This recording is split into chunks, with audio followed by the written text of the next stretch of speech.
증시 예측을 통해 한 주를 미리 내다보는 이번 주 증시 전망입니다.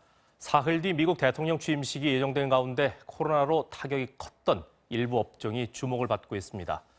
전문가 연결해서 자세한 이야기 들어보도록 하겠습니다. 신한금융투자 강송철 연구원 안녕하세요. 예, 안녕하십니까. 지난주 코스피가 오랜만에 하락했습니다. 연초 이후에만 개인 투자자들이 무려 10조 원 넘는 순매수를 기록하면서 증시 과열되는 게 아닌가 이런 목소리도 있던데 어떻게 분석하세요? 예, 지난주 코스피가 60포인트 하락하면서 3,100선을 하회했습니다. 코스피 지수는 작년 11월부터 10주 동안 한 주도 빠지지 않고 올랐는데요. 지난주에 하락하면서 11주 만에 처음으로 하락했습니다. 특히 지난주 증시 상황을 보면 다소 과하다 싶을 정도로 변동성이 확대되는 모습을 보이기도 했는데요.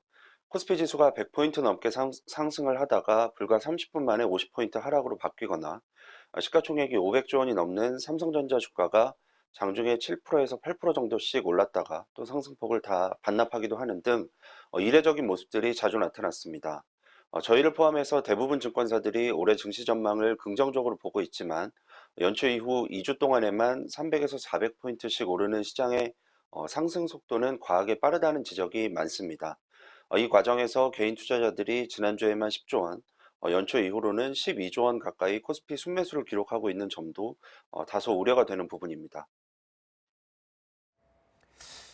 앞서 말씀드린 대로 조 바이든 미국 대통령 당선자가 이번 주 취임 예정입니다. 취임을 앞두고 지난주에 1조 9천억 달러에 해당하는 정기 부양책을 발표했습니다. 국내 증시에 어떤 영향이 있을까요?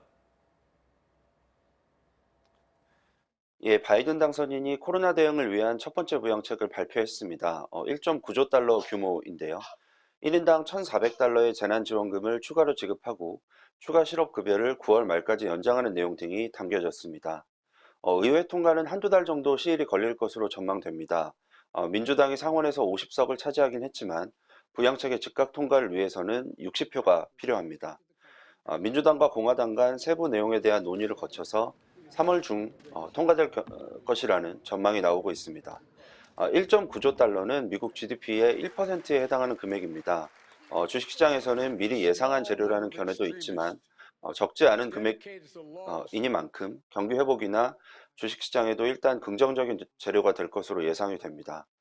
정유나 화학, 건설이나 운송처럼 코로나로 타격이 컸던 경기 관련 업종들이 수혜를 받을 것이라는 분석이 나오고 있습니다.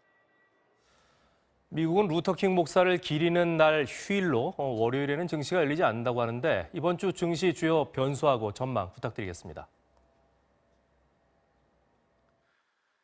예, 이번 주 가장 중요한 이벤트는 20일에 예정된 바이든 대통령 취임식입니다. 바이든 당선인은 미국 통합에 대한 메시지를 전달하고 14일 발표했던 1.9조 달러 부양책을 포함해서 정책 방향을 얘기할 것으로 전망이 됩니다. 바이든 대통령이 1호 행정명령으로 어떤 정책을 시행할지도 관심이 모이는 부분입니다.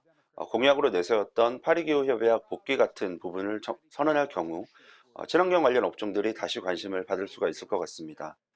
지난주 코스피는 11월부터 이어온 10주 연속 상승세를 끝내면서 하락 마감했습니다.